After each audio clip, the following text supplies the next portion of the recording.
Yeah, this is this is a really bad day for this guy. You know, you see. I wonder if you can see. Just tossing that thing in the air. This thing is probably something similar as well.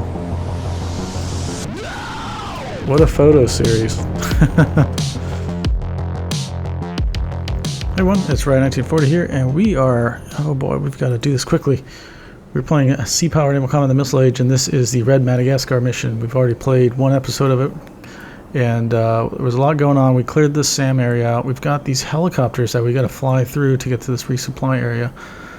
So we have some jets, some Harrier fighter jets we've got up trying to defend these Sea Knights from Cuban fighter interceptors. There's MiG-21s, there's MiG-23s that have been showing up. We also have South African F-1s that are helping us, but right now they're on the way back to get rearmed. I think actually we might only have one left, so. Ooh, this guy's gonna fire off. Oh boy. A lot of missiles there. I don't know why this one is not attacking this guy. He really should help his buddy out. What is he doing? Is that weapons free? He's got... Okay. That was close. Oh my gosh.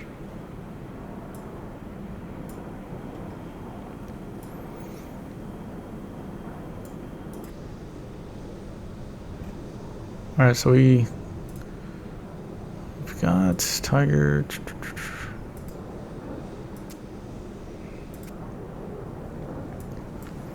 Okay, we've got 4 Harriers up, so that's good. That should be good enough for now. We also have some Tomahawk land attack missiles, 2 of them going towards this SA-3 site, 2 going towards that one. We're also recovering some jets, so we can hopefully get some more air-to-ground weapons on them and try to bomb these sites if these Tomahawk strikes don't stop them. And then we've got, it seems to be a torpedo boat or a missile boat like an OSA. There's been a couple of them around. We can probably shoot at... Yeah, it's kind of cutting it close if we fired from this guy. There's a window here, but I don't know if I want to take it. Oh, actually, this guy should be able to do it. Yeah. That's probably a better shot. I say that, and I'll watch this harpoon go destroy that dhow that's kind of off the quarter of that thing.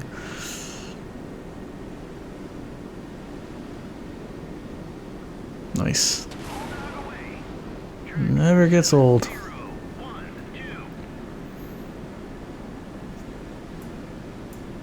Okay, and we've got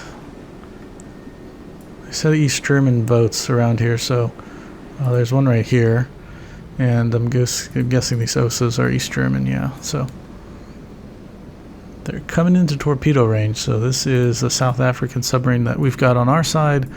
We're tasked to make sure that this thing stays alive, but we're going to put it to use as well. We will take these guys out by torpedo and then torpedo that merchant. Should be very easy. Hello, Dow. Yeah, I've boarded a lot of dhows when I was in the Navy in the Middle East. They weren't ones like this with sails. They were obviously just motorized and for fishing boats and stuff like that. And it's interesting, dhows have like different variations of them where they have cargo dhows which are much larger, and it's pretty neat. I've gone on some where I've had to climb up like 20 or 30 feet to get to the freeboard, and it's when you're carrying all your boarding stuff, I think probably weigh like 30-40 pounds more. If you're a breacher dude, you're carrying a bunch of crap with you. You've got like all the tools you need to break into any door. We used to just usually we would just investigate to make sure people weren't transferring around weapons that they weren't supposed to, that kind of thing. For the most part, the people in the area really liked the Navy, the U.S. Navy, because back then the IRGCN, you know, they would harass a lot of the other countries' fishing boats, like Saudi fishing boats and that kind of thing. And those fishing boats are like owned and operated by, or they're owned by like wealthier people, but they get people to come in from different countries that are really dirt poor to do the fishing and the dirty work kind of thing. And so they really don't care when you know, they get reports of like the Iranians messing with them and that kind of stuff. And you would see some boats, like the sides of it would have bullet holes in it, and you'd ask them like what happened, and then they tell you, and then you'd go and see. I remember seeing one guy's. He was a fisherman, and he was asking us for medical help for his hand, but his hand, I looked at it, it was completely healed up, and it was just all healed in a weird, mangled way. But the skin was all normal and stuff. Is basically he had his hand broken by the RGCN, like they boarded his boat and then smashed it with like the rifle butt or something like that, and his hand was broken, but he couldn't do anything about it because they didn't have medical care and that kind of stuff. So by the time he had gotten into port and all that stuff, it didn't matter because it was already starting to heal, and also he didn't have the ability to go see a doctor. So he asked if we can see our corpsman to take a look at it, and we're like, sorry dude, like, I wish I could help you, but once your hand is set like that, we'd have to re-break it, and that's not something the doc's going to want to do. So it kind of sucked, but yeah, they told us they liked us being around, because and I did notice it firsthand, like Iranian IRGCN boats would be around harassing the dhows and stuff, and a lot of times they just would board their boats to steal their comm equipment or their GPS equipment, and then they would take their money and that kind of stuff and just leave. Every time we rolled in the area, they would leave the RGCN, and then you'd see the fishing dhows kind of flock around us, which was nice. But yeah, it's totally very different now in the Gulf at the moment of the current state of affairs.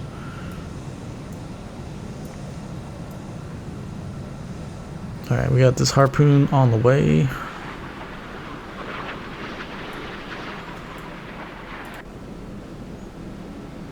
Tempted to bring out the anti-tank Cobras to the coastline here and kind of clean it up, but don't want to risk them getting shot down, and I don't really see there's no worth for it.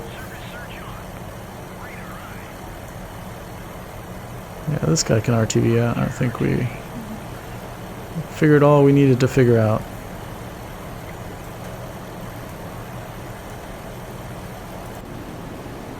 That's pretty neat.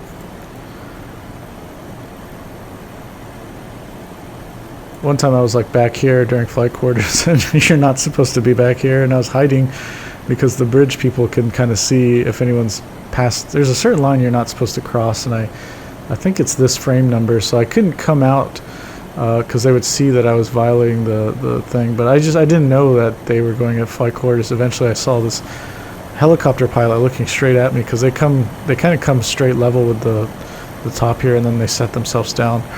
And I was like, holy cow. And the way the perspective is it's just kind of jarring. You feel like the rotor blades are going to like hit you. And in real life, these antennas actually come down for flight quarters. They're not really up like that. Yeah.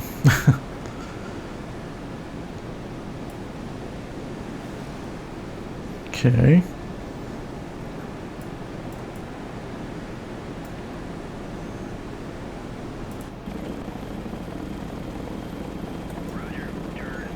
I wonder if we can try and shoot the gap here.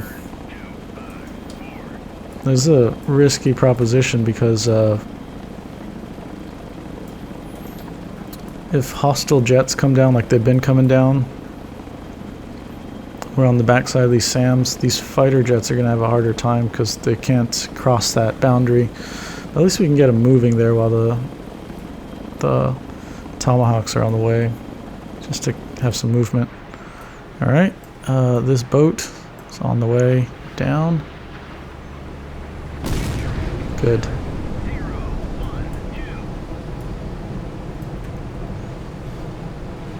Okay. Alright, we are probably in range for all these guys to get shot, so we can go ahead and do E15. 1, 2, 3. Nice.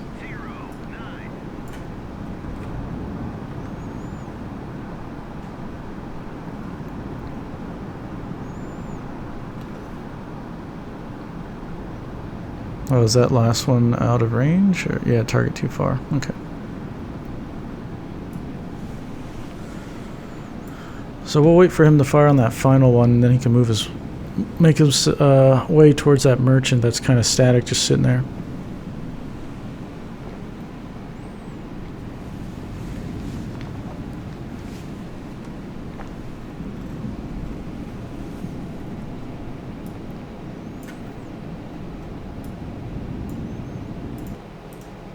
Alright, this guy should not have any aircraft.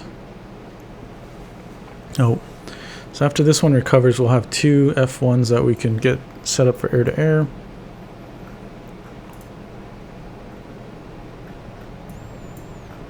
This guy is really, really high up. I also don't understand why my game is just... That's pretty neat, though. That's a pretty cool visual. It seems like everybody I jump to is fully zoomed out for some reason.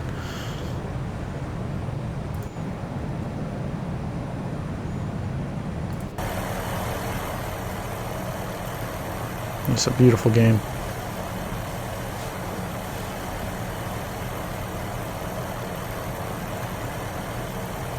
Okay, let's speed this up so we can see that final launch. There it goes. So he can go ahead and drive this way. He's not wire guiding these torpedoes or nothing like that, so.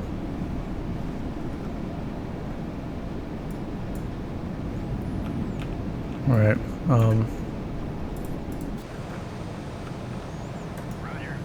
Get these jets a little closer, I guess.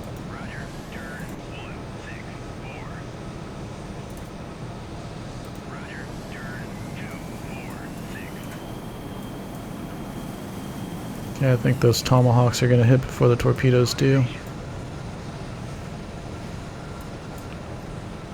Yeah.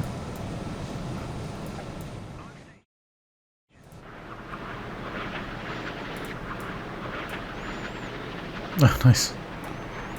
Oh, what is this? Oh, this is the SAM site. Nice. Did we kill it? Okay. Interesting. Alright, we got another one here. Ah, man, they hit the dirt. That sucks. They got that wrong. Okay.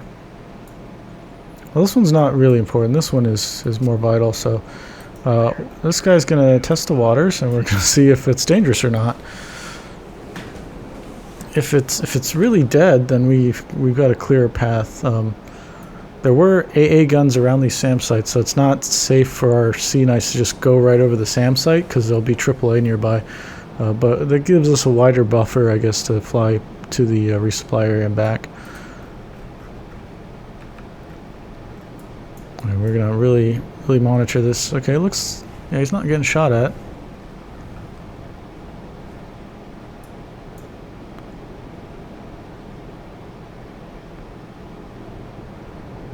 Okay.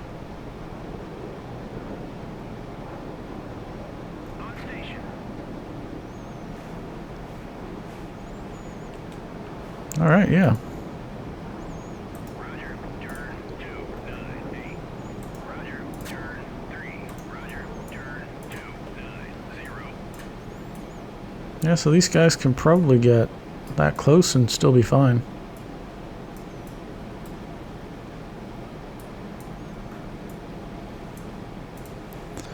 Going back to the airbase now, we don't want to forget these guys. We'll wait till we get 2 of them ready. Check this guy's air defense or flight deck stuff ready. Okay, a couple of those guys. Oh boy, this is going to be good. Let's pause it. I need to zoom in. It's always zoomed out. So strange. Oh, jeez. Yeah, this is this is a really bad day for this guy. You know, you see. I wonder if you can see. Just tossing that thing in the air. This thing is probably something similar as well.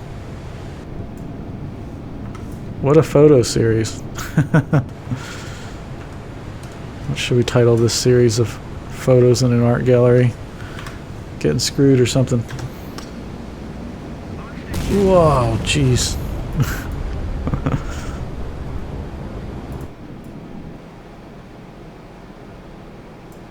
Yeah, just right there. Man, that is just brutalized. Oh, jeez.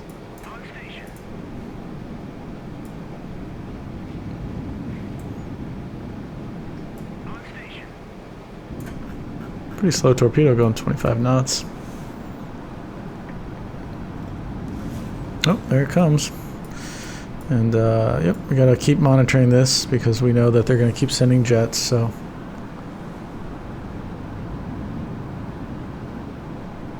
I think we've got it managed now. At the beginning it was a little tricky because ooh, let's see, how close are we? It was a little tricky because the helicopters had left without us preparing anything, and we kind of were in a weird state when we started, having to ID everything and then engage some boats that were around us. All right. Nice. That is beautiful. Look at that distance. Okay, so we just need to get, let's do the reverse of that. So we got to get within 8 nautical miles to fire a torpedo. Go that way like that. That should be good enough.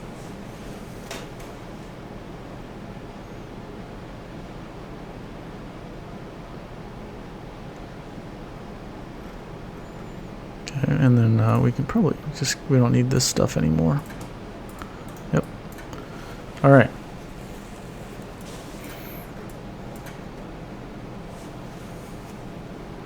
Now, we gotta watch these guys. I don't want to make that guy weapons, declare him a hostile yet, because these guys are on weapons free.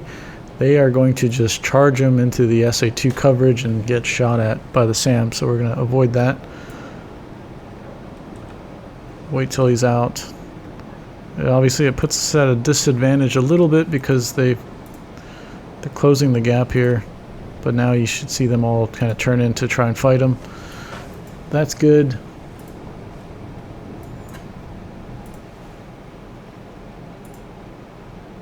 A couple more minutes, then we can pair these two up and then send them out.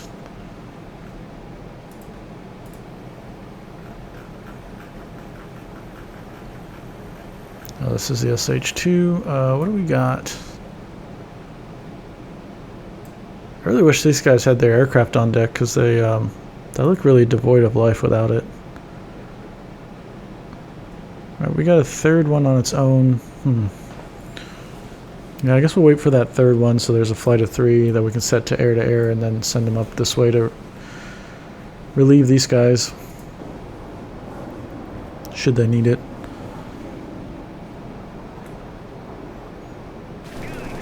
Whoa, guns and missiles, that's pretty sick. Oh boy. Ah, shot down, damn.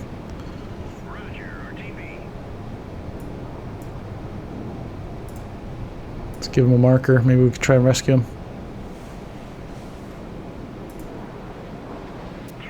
Ooh, got him.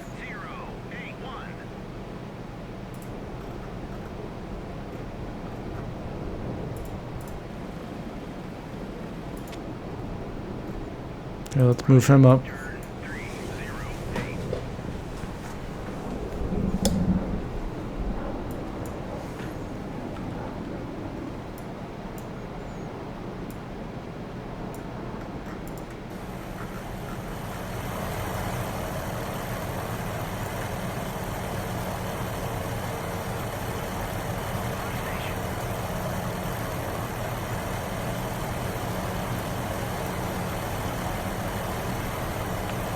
We got more jets inbound, so we'll have to rinse and repeat what we've been doing.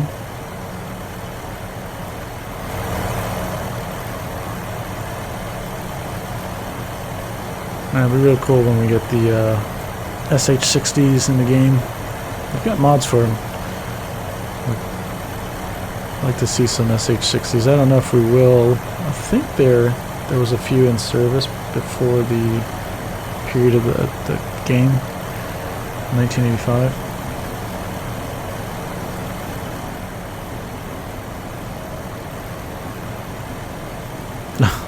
That would be sketchy. There's so much variety of ships in this game, it's awesome. Okay, we're going to watch that. And then we're going to monitor the submarine getting within this bubble so it can fire.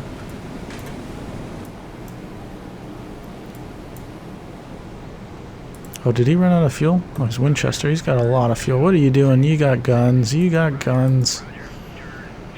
Alright, helicopters have reached the resupply area. We can order them to return to base. Okay.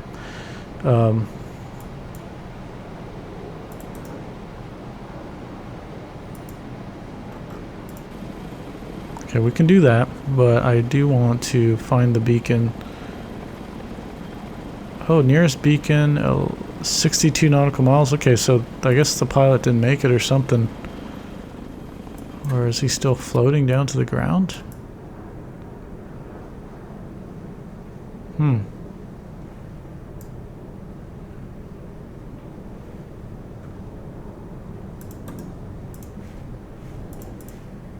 These guys are weapons free. Okay, well, yeah, it's not going to work out then, so we can go ahead and get these guys out of here.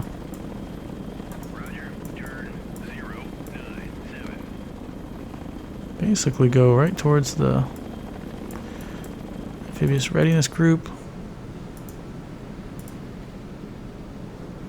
We got 3 of these we can set to air and then have them launch.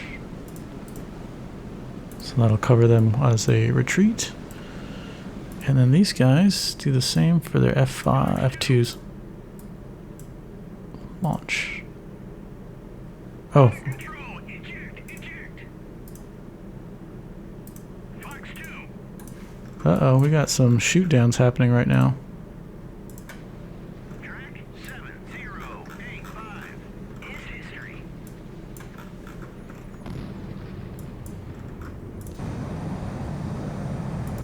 Yeah, we definitely need some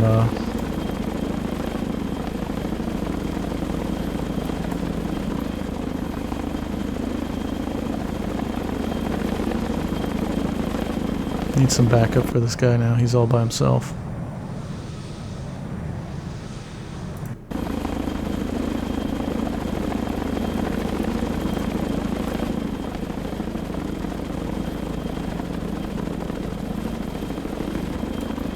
Might be cutting it a little too close to that SA-3 site.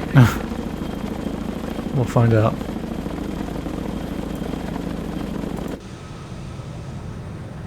On station.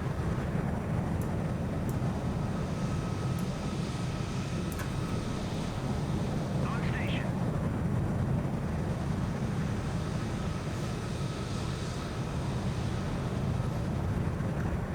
Alright, is that all 3? You got 3 guys? I think that's it.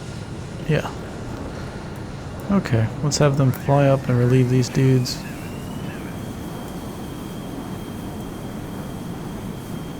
Come up this way, I guess.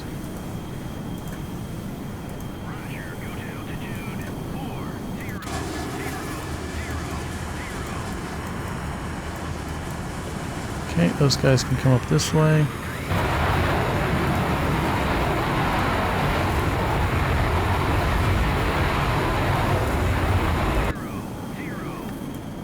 Alright, I think we're looking good. It's unfortunate we don't have any rescue beacons near us. Yeah, they're all out to sea, so oh, we got some bogeys coming in. One of them actually. Let's pull these guys this way.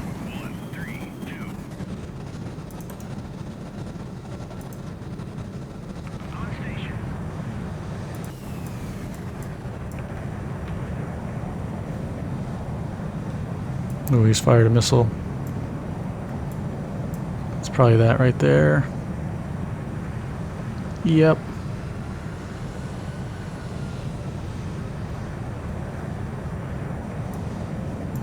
Maybe a MiG-21. Oh boy, yeah, it was a MiG-21, I think. Yep, nice.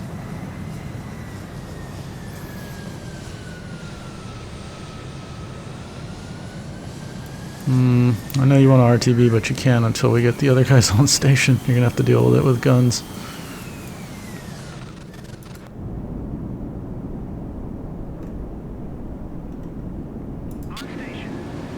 How far are we? Can we use, no, we're still pretty far to use harpoons against that merchant. We'll have to use torpedoes.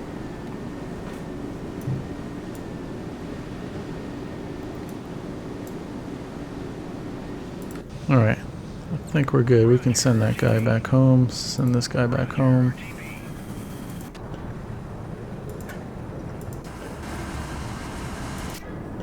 Alright.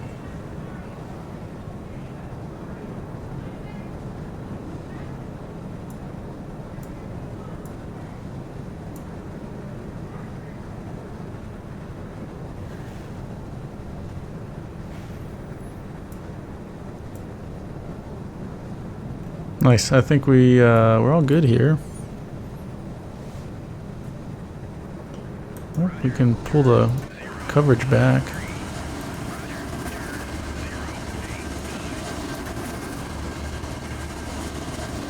Let the helicopters go through.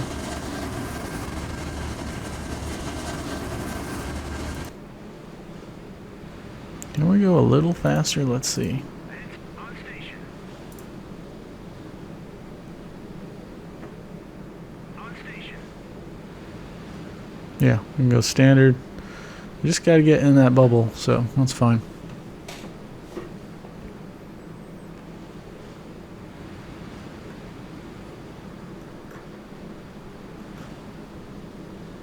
Man, this was pretty neat. They were all kind of spaced out within the merchants here.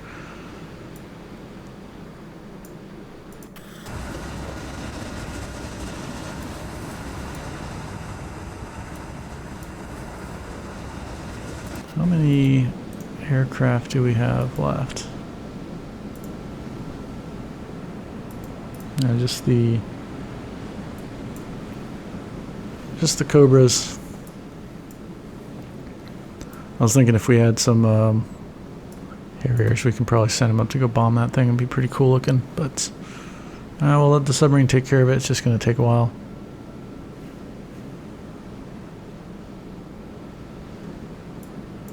All right, Sea Knight is feet wet. That's good.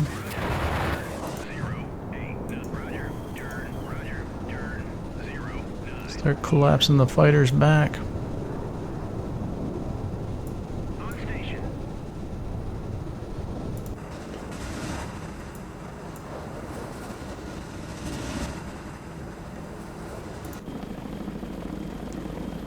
On station. Man, it's pretty neat. Hopefully we can get more missions using these, doing like amphibious operations. I think it's pretty fun. I think there's a mission out there on the workshop. I think it's by Minth, but it's Operation Cold Shoulder, and it's one that I want to play because I think you do like a amphibious assault on one like the Faroe Islands or something like that. I think so. That sounds pretty fun, but I think eventually amphibious assault stuff is going to be in the game. I think that was on the roadmap, so look forward to that when it's fleshed out. It'd be really cool seeing AAVs and or LCACs, or not even LCACs, but LCUs and stuff coming off the back end of these things. Putting units ashore, it's a lot of fun. I think there's a lot of organic stuff that's happening. Trying to cover a beachhead and then project your way inland and accomplish some sort of objective.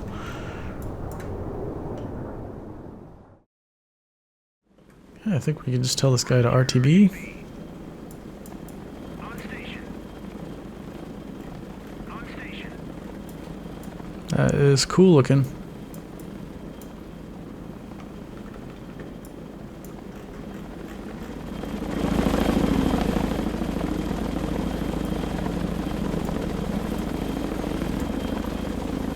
Try to get some cool screenshots here.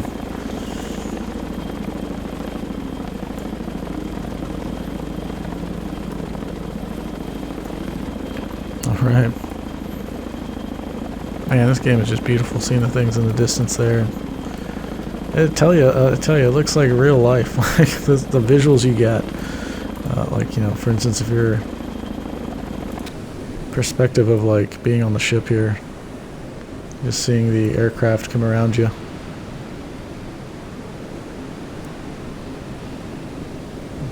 When I was on ships, we never really operated with the any amphibious readiness group. We were always a part of carrier strike group. In fact, we were part of one of the ships I was on. We were on the Abraham Lincoln strike group, which has been out there in Operation Epic Fury right now. And usually what tends to happen is, well, back then, I don't know how they do it now, but you would go out with the carrier, and then you kind of do your own independent operations and stuff and spread out everywhere. Whoa. Oh, I must have hit one. I always hit that chaff button on accident. I thought we were about to eat an anti-ship missile or something. But yeah, you would do some operations as you transit out with the carrier, but then you come back, you do your own thing, and then you regroup and come back to the carrier, and then you go home.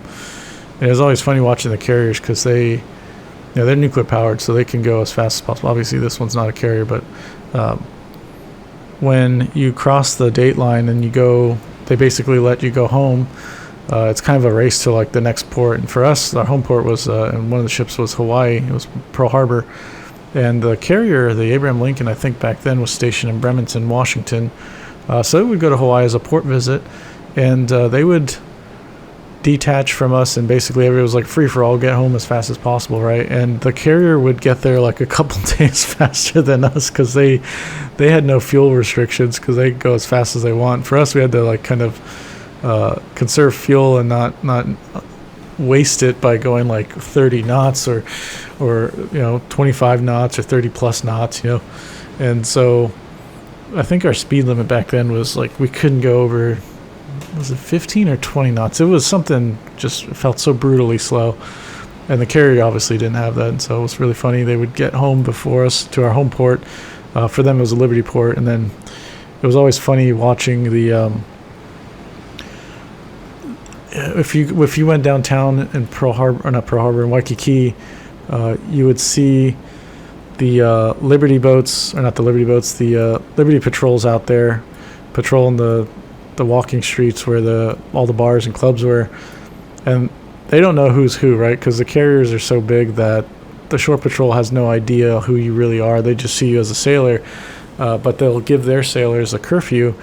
But if you're stationed in Hawaii, you don't have a curfew because that's where you live. So sometimes people will stop you and ask you to see your ID card, because I think they were putting special stickers on people's ID cards if they were stationed on those ships, so they can identify them really quickly. I remember having a guy one time, I was out there with my friends and stuff, and I think it was the Abraham Lincoln. They were in with us, and all my buddies and us, it was kind of funny, the family members were like, what the hell? All the girlfriends and wives. We all just wanted to go out together to kind of celebrate being back home. And so we went out, and the wives were like, well, why do you guys were all stuck with each other for so long, like why the hell do you guys want to all hang out with each other? And it's just one of those things, you live and eat and sleep and work with around these people the whole time, so they're kind of like your family members. And so it's just natural you want to hang out with them and celebrate together. So we all went out, and I remember walking down the street, and some shore patrol guy in his like dress whites just like nabs me by my shirt, which really freaking made me upset. I was like, what the hell, dude? I was like, shipmate, what ship are you from? I told my ship, let me show your ID card. I showed my ID card, and then he let me go. Like, what are you going to do, buddy? I'm not on your freaking ship. Screw off. Yeah, it's one of those things. When you're in the military, sometimes you get treated like a big baby. And that's kind of the annoying part, actually. But they have a lot of people to manage, so sometimes they kind of do some heavy-handed way of doing it that pisses you off. But that is what it is. That's what you sign up for. All right, so this guy is just about in range. All these helicopters coming back. Beautiful sight. Nice. Very successful so far. Looks like the air attacks have ceased at the moment, but we'll keep our cap up just in case. We'll have a couple going over here. In fact, we should probably collapse this back this way. Alright, we are just within range. I think there's a little bit of... It says 8 nautical miles, but it seems to not fire unless we get shorter. Okay, that should be good. I'll come to an all stop. There she is. Oh, it's like shallow over here too. That's pretty neat.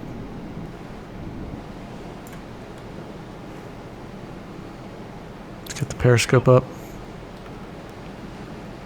That's really cool. I wonder if we can get a cool shot of like...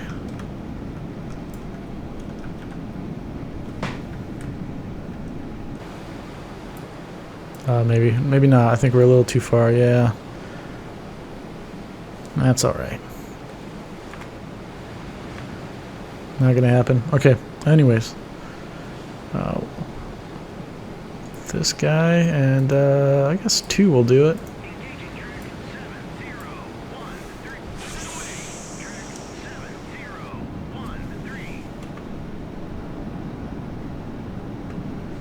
Okay. It's on the way.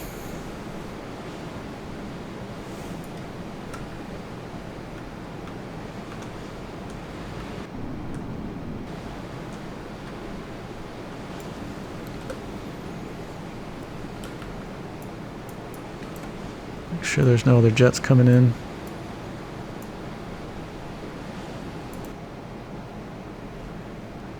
Yeah, while we wait, well, I guess we can set up a...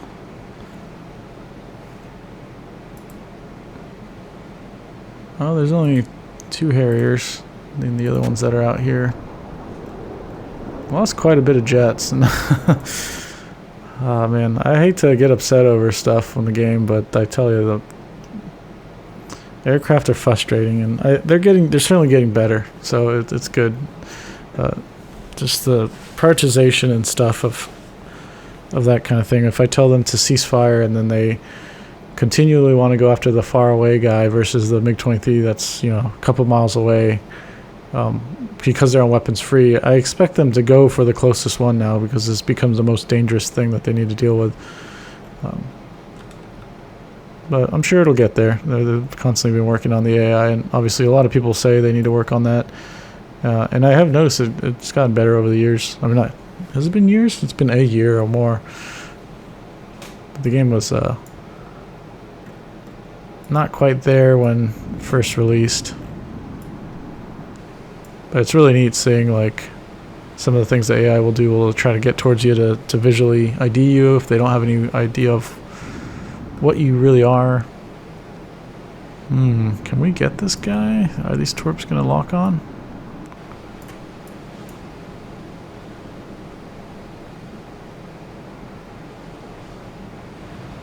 Okay, one's locked in.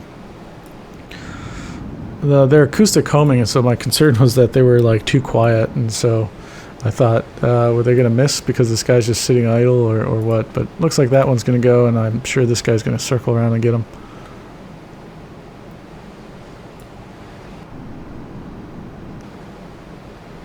I wonder if one torpedo is good enough. Let's see. Ooh, that was good enough. All right. Victory! Supplies have been delivered ashore, and we have destroyed the East German naval units attempting to reinforce. Mission accomplished. Nice. And then that other torpedo is just gonna do some further damage. Yeah, we lost 5 Harriers and 4 F1s. Jeez. We didn't, yeah. We lost 9 jets to 8 fighter jets on the other side. That sucks. Golly. Yeah. Oh well. This was a pretty neat scenario. I like the idea of having to go ashore and do something and then come back. I was really hoping I could do some search and rescue for those guys that ejected, but it didn't seem that they were anywhere near where we were at. It sounded like all the beacons were at sea or something. So I wonder if the beacons ashore work or not. I can't say that I've ever picked up somebody ashore, but I don't know. Maybe I have and I just don't quite remember. So yeah, I think let's recap the mission here.